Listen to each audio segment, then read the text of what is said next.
السوشيال ميديا مقلوبة من امبارح على لاعب النادي الأهلي أكرم توفيق. من ساعة لما اتجوز زوجته التانية والدنيا مقلوبة عليه، واللي طالع بيغلط فيه بيقوله انت فلاح، واللي طالع بيتكلم عنه كلام وحش، واللي طالع يعني بيسفوا عليه وبيطلعوه على المسرح بشكل غريب جدا، وكأن أكرم توفيق عمل جريمة لما اتجوز الزوجة التانية. لو انت هتعدل بين الزوجتين، انت ليك كامل الحق انك تتجوز الزوجة التانية. يعني انت مش غلطان شرعا في اي حاجة، دي حاجة معروفة وبديهية.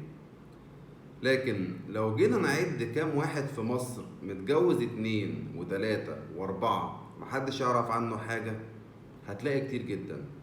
طب اشمعنى ده؟ عشان مشهور يعني؟ عشان معروف؟ عشان بيلعب في النادي الاهلي؟ ليه الناس بتهاجمه؟ وانا برضو مش طالع بدافع عنه، هو يعني انا ما يفرقليش في حاجه.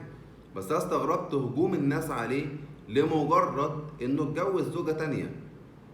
حتى والله ما عنديش خلفية هو طلق الاولانية ولا لا، بس ايه الفكرة يعني؟ ايه الفكرة ان لاعب اتجوز زوجة تانية؟ ما انت ليك على فكرة مثنى وثلاثة ورباع، فانت حر طول ما انت بتعدل، طول ما انت بتظلمش. فايه فكرة الهجوم الغير مبرر على لاعب الاهلي اكرم توفيق عشان اتجوز؟ ايه يا جماعة، في ايه؟